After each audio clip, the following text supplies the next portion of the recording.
How to cry again if you feel emotionally numb, reclaiming your inner rainstorm without the awkward umbrella. Let's be honest, emotional numbness doesn't feel like serene detachment. It feels like your soul spam filter went rogue, deleting everything. The heartfelt birthday card, the devastating news headline, the sublime sunset, even the soul-crushing disappointment of discovering someone ate the last slice of pizza you were saving. You're not floating in Zen calm. You're trapped in a lukewarm sensory deprivation tank lined with beige wallpaper. And the thing you miss most? That messy, primal, utterly human act of crying. Your tear ducts seem to have taken a permanent vacation to the Sahara, and your heart feels shrink-wrapped in industrial-grade bubble wrap. If this resonates, take a deep breath. We'll get to why that matters. You're not broken. You're likely protected. Emotional numbness isn't a character flaw. It's often your psyche's last-ditch bomb shelter, built during overwhelming stress, trauma, burnout, or periods where feeling felt dangerous or pointless. It's your inner bouncer shouting, "Capacity reached. No feelings past this point." Especially you, sadness. You know you cause a scene. But here's the kicker. While that bunker kept you safe, it's now a stuffy prison. Unexpressed emotions don't evaporate. They pool like stagnant water, breeding mosquitoes of anxiety, low-grade depression, mystery back pain, and a gnawing sense of disconnection. Crying isn't just about sadness. It's a complex biological reset button. Tears literally flush stress hormones, like cortisol, down the drain. Sobbing engages your vagus nerve, flipping the switch on your body's chill the heck out system. Suppressing tears is like refusing to bleed a wound, tidy on the surface, festering underneath. So, how do you coax the rain clouds back when your internal forecast reads perpetual drought? How do you unnumb without feeling like you're trying to defuse an emotional IED? Strap in.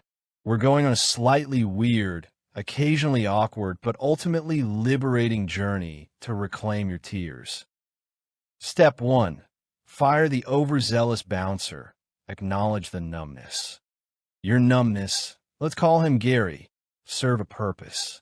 Maybe Gary got you through a brutal breakup, a soul-crushing job, childhood chaos, societal pressure to suck it up, or the existential dread induced by doom scrolling.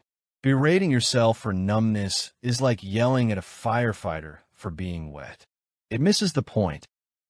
Picture Gary, a slightly paunchy, overly earnest bouncer in a cheap suit, standing guard at club feelings. He saw you getting emotionally roughed up one too many times. "Right," he declared. "No more feelings on the guest list. VIPs only."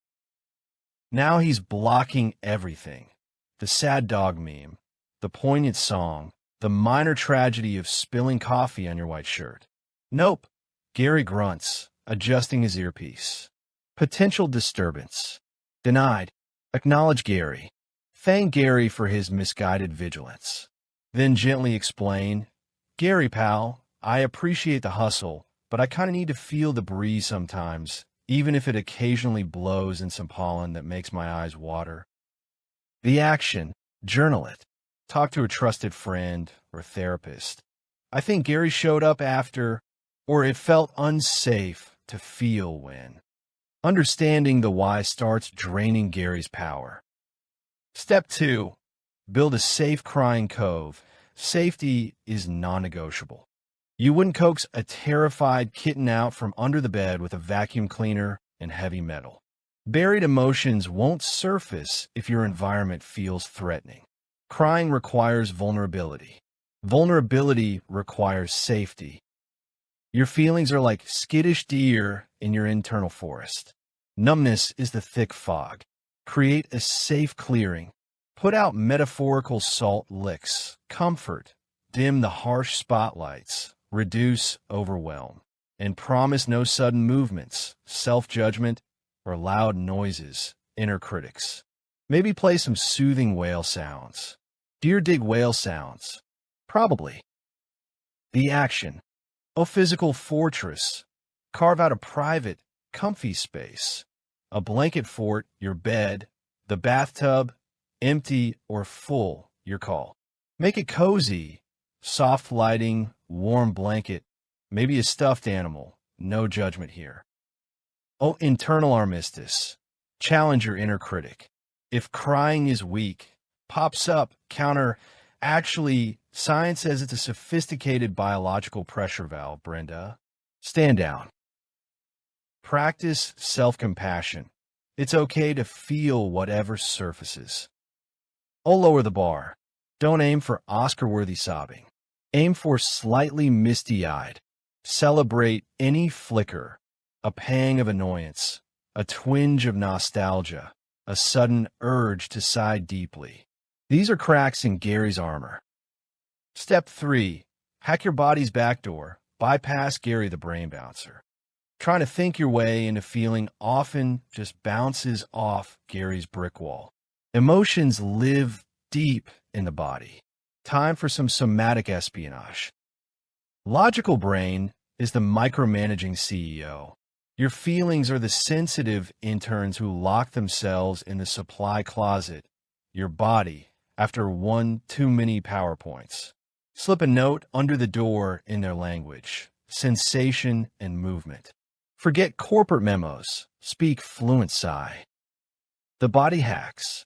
Oh, shake it off. Literally stand or lie down. Shake your hands, arms, legs, torso, head like a wet dog trying to dry off. Do it vigorously for 2 to 5 minutes. It feels ridiculous, which breaks the tension. This releases trapped nervous energy. Follow with gentle chest/hip opening stretches, common emotion storage units. Oh, become a sighing guru. Deep diaphragmatic breathing is your superpower. Hand on belly. Inhale slowly, 4 to 5 seconds. Through your nose, belly rises. Exhale even slower, 6 to 8 seconds. Through your mouth with a soft hiya. This long exhale massages your vagus nerve. Whispering, stand down, troops. We're safe. Tears often follow. Oh, tense and release tango. Systematically tense muscle groups, fists, face, toes, for 5 to 10 seconds, then release completely. Notice the contrast. This dismantles physical armor. Oh, the brave plunge. Splash very cold water on your face, especially forehead/eyes, or hold a cold pack there. This triggers the mammalian dive reflex, an instant physiological override that can crack numbness open. Have a towel handy. You might look like a surprised otter, but it works. Step 4. Gentle emotional archaeology. Provoke, don't pummel. Feeling safer?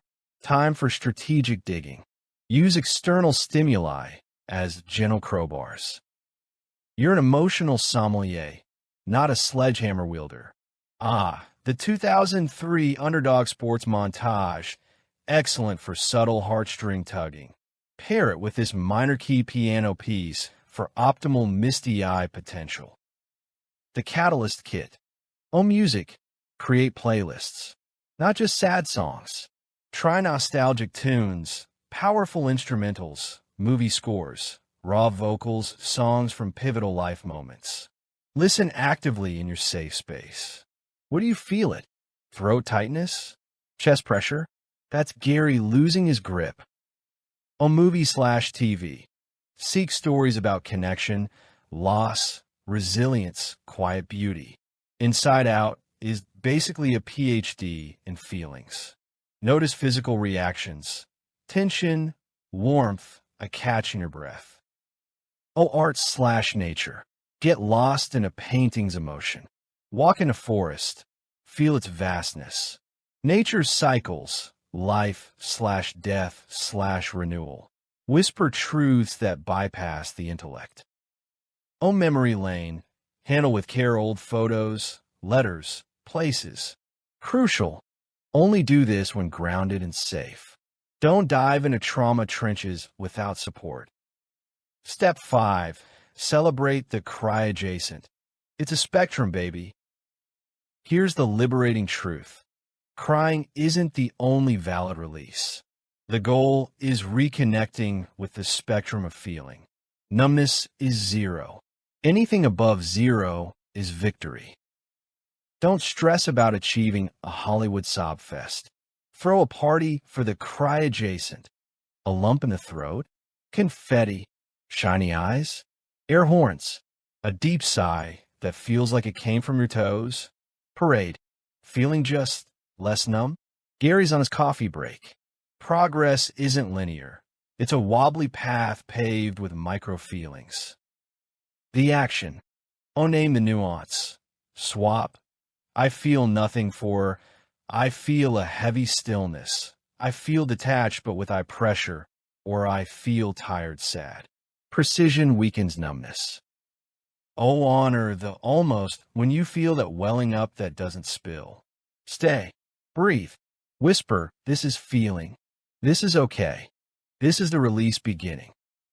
Oh, embrace alternate outlets. Journal furiously. Paint chaotic blobs. Scream into a pillow. Gary hates this. Dance like a maniac. These clear the emotional pipes, making tears more likely later. The gentle thaw. Patience is power. Reconnecting with tears is like thawing a frozen river. Slow, uneven, starting at the edges. Gary will try comebacks. Trickles might freeze. This isn't failure, it's the process. Celebrate micro wins. Irritation? Acknowledge it. Unexpected beauty? Savor it. A sigh from your toes? Progress. Consistency over intensity. Practice breath work, body awareness, gentle provocations regularly. 5 mindful minutes beat 1 forced hour. Seek reinforcements. If numbness is thick, linked to trauma, or comes with deep depression/suicidal thoughts, get professional help. Therapists, especially somatic or trauma-informed, have advanced tools, EMDR, AFS, to guide you safely. The gift of the rain. Learning to cry again isn't about becoming a walking waterfall. It's about reclaiming your full, messy, vibrant humanity. It's restoring the vital feedback loop between your inner world and outer life. It's allowing the natural rhythm of release and renewal. When that first tear finally breaks through, maybe sparked by a cheesy ad, a song, a kindness, or simply the weight lifting, it won't feel like breaking. It will feel like coming home, like a desert welcoming rain. It might be snotty, shuddering, and awkward, but beneath it will be profound relief, aliveness, and a reconnection with your deepest self. Tears aren't weakness. They're proof you're brave enough to feel again. They're your internal car wash, blasting off the grime of numbness. So, negotiate with Gary. Build your safe cove. Breathe deep, shake weirdly, listen closely. Trust that the rain will come. Your body remembers how. You just need to give it permission to fall. Welcome back to Feeling. Past the tissues. If you found this video informative, please like and subscribe. It will really help this channel out. Thank you for watching. Stay tuned for more informative videos coming.